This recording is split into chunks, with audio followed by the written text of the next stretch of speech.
White board ವಾಹನಗಳು ಇರುವುದು ಸ್ವಂತ ಬಳಕೆಗೆ ಮಾತ್ರ. ಆದರೆ ಅದೇ ವಾಹನಗಳಿಂದ ಬೆಂಗಳೂರಿನಲ್ಲಿ ದಂಧೆ ನಡೀತಾ ಇದೆ.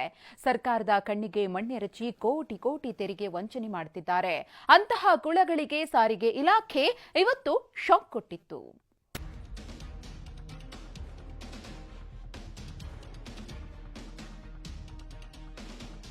ಓಲ್ವೋ, ಬಿಎಂಡಬ್ಲ್ಯೂ ಅಂತ ಐಷಾರಾಮಿ ಕಾರ್ಗಳು, ಆಟೋ, ಟ್ರ್ಯಾಕ್ಟರ್, ಬೈಕ್ ಅಂತ ಲೋಕಲ್ ವಾಹನಗಳು, ಎಲ್ಲಾ ರಸ್ತೆಗಳಿಗೂ ದಾಂಗುಡಿ ಇಟ್ಟಿದ್ದ ಅಧಿಕಾರಿಗಳು ಒಂದೊಂದೇ ವಾಹನಗಳನ್ನ ಸೀಸ್ ಮಾಡ್ತಿದ್ರೆ ಚಾಲಕರು ಶಾಕ್ ಆಗಿದ್ರು. ಅಷ್ಟಕ್ಕೂ ವೈಟ್ ಬೋರ್ಡ್ ನಲ್ಲೇ ಬ್ಲಾಕ್ ಆಟ ಆಡ್ತಿದ್ದವರಿಗೆ ಶಾಸ್ತಿಯಾಗಿದೆ. ವೈಟ್ ಬೋರ್ಡ್ ವಾಹನ ಚಾಲಕರ ಬ್ಲಾಕ್ ಆಟ, ಸಾರಿಗೆ ಇಲಾಖೆ ಕಣ್ಣಿಗೆ ಮಣ್ಣೆರಚುತ್ತಿದ್ದವರಿಗೆ ಶಾಕ್. ವೈಟ್ ಬೋರ್ಡ್ ವಾಹನ ಅಂದ್ರೆ ಸ್ವಂತ ಬಳಕೆಗೆ ಮಾತ್ರ ಸೀಮಿತ. ಇದಕ್ಕೆ ಯಾವುದೇ ತೆರಿಗೆ ಇರುವುದಿಲ್ಲ. ಇನ್ನು ಕಮರ್ಷಿಯಲ್ ಅಂದ್ರೆ ಬಾಡಿಗೆ ಸೇರಿದಂತೆ ವಾಣಿಜ್ಯ ಬಳಕೆಗೆ ಬಳಸೋ ವೆಹಿಕಲ್ಗಳಿಗೆ ಯೆಲ್ಲೋ ಬೋರ್ಡ್ ಇರುತ್ತೆ. ಇವುಗಳಿಗೆ ಸಾರಿಗೆ ಇಲಾಖೆ ಟ್ಯಾಕ್ಸ್ ಹಾಕುತ್ತೆ. ಇದೇ ಟ್ಯಾಕ್ಸ್ ತಪ್ಪಿಸಿಕೊಳ್ಳಲು ಕೆಲವರು ಕಳ್ಳಾಟ ಆಡ್ತಿದ್ರು. ವೈಟ್ ಬೋರ್ಡ್ ವಾಹನದಲ್ಲೇ ಬಾಡಿಗೆ ಹೋಗ್ತಿದ್ರು. ಈ ಬಗ್ಗೆ ಸಾಕಷ್ಟು ದೂರು ಬರ್ತಿದ್ದಂತೆ ಸಾರಿಗೆ ಇಲಾಖೆ ಅಧಿಕಾರಿಗಳು ಇವತ್ತು ಫೀಲ್ಡ್ಗಿಳಿದಿದ್ರು.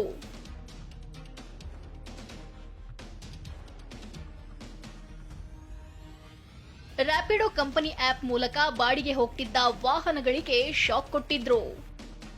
ಟಿನ್ ಫ್ಯಾಕ್ಟ್ರಿಯಿಂದ ಮ್ಯಾಜಿಸ್ಟಿಕ್ ಡ್ರಾಪ್ ಇದ್ದಿತ್ತು, ಬುಕ್ ಮಾಡಿದ್ರು. ಏನಂತಕ್ಕೆ ರೀಸನ್ ಕೇಳಿದೆ, ಇಲ್ಲ ರ್ಯಾಪಿಡೋ ಯೂಸ್ ಮಾಡೋಂಗಿಲ್ಲ ಅಂದರು.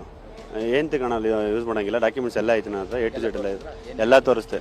ಸ್ವಂತ ಗಾಡಿಗಳು, ನಂದು 11 ಲಕ್ಷ ಗಾಡಿ. ಇವತ್ತು ಒಂದು ವಾರ ಗುರುವಾರ ಬನ್ನಿ ಅಂತ ಹೇಳ್ತಾರೆ. ಗುರುವಾರವರೆಗೂ ಏನು ದುಡಿಯೋದು ನಾವು? ದಿವಸಕ್ಕೆ 1,000-2,000 ದುಡ್ಡು ದುಡಿದೀವಿ ನಾವು. ದಂಡ 10,000 ಅಂತ ಹೇಳ್ತವ್ರೆ. ಬೆಳಗ್ಗೆ 7 ಗಂಟೆಯಿಂದಲೇ ಕಸ್ತೂರಿ ನಗರ, ಕೆಆರ್ಪುರ, ಟಿನ್ ಫ್ಯಾಕ್ಟರಿ, ವೈಟ್ಫೀಲ್ಡ್ ಹಾಗೂ ಇಂದಿರಾನಗರದಲ್ಲಿ ಆರ್ಟಿಒ ಕಾರ್ಯಾಚರಣೆ ಆರಂಭವಾಗಿತ್ತು. ರೂಲ್ಸ್ ಬ್ರೇಕ್ ಮಾಡಿದ್ದ BMW, Volvo, BYD electric car ಸೇರಿದಂತೆ ಸುಮಾರು 40ಕ್ಕೂ ಹೆಚ್ಚು ಕಾರುಗಳನ್ನ ಸೀಸ್ ಮಾಡಿದ್ರು. 200ಕ್ಕೂ ಹೆಚ್ಚು ಕೇಸ್ ದಾಖಲಿಸಿದ್ರು.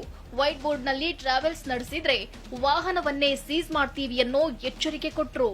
ವೈಟ್ ಬೋರ್ಡ್ ವೆಹಿಕಲ್ಸ್ ಅನ್ನ ಕೆಲವು ವಾಹನ ಮಾಲೀಕರು ಅನಧಿಕೃತವಾದಂಥ ಆ್ಯಪ್ಗಳನ್ನು ಬಳಸಿಕೊಂಡು ಆ ವಾಹನಗಳ ಬಾಡಿಗೆ ಕೊಡ್ತಾ ಇದ್ದಾರೆ. ಸುಮಾರು ದಿವಸಗಳಿಂದ ಕಂಪ್ಲೇಂಟ್ ಬರ್ತಾ ಇತ್ತು. ಇವತ್ತು ನಾವು 1-2 ವೆಹಿಕಲ್ ಮಾತ್ರ ಸೀಸ್ ಮಾಡಿದ್ದೇವೆ. ಬಟ್ ಮುಂದಿನ ದಿನಗಳಲ್ಲಿ ಇದೇ ಥರ ಮುಂದುವರೆದ ಅನಾಥರೈಸ್ಡ್ ಆ್ಯಪ್ಸ್ ಖಂಡಿತ ಅವ್ರ ಮೇಲೆ ಕಠಿಣ ಕ್ರಮ ಕೈಗೊಳ್ಳುತ್ತವೆ.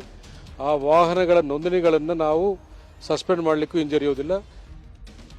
ಕಿಲೋಮೀಟರ್ಗೆ ತಕ್ಕಂತೆ ಗ್ರಾಹಕರಿಂದ ಬಾಡಿಗೆ ಹಣ ಪಡೆಯೋ ಮಾಲೀಕರು ವೈಟ್ ಬೋರ್ಡ್ನಲ್ಲಿ ಕಳ್ಳಾಟ ಆಡ್ತಿದ್ರು. ಅಂಥವರಿಗೆ ಇವತ್ತು ಸರಿಯಾದ ಬಿಸಿ ತಟ್ಟಿದೆ.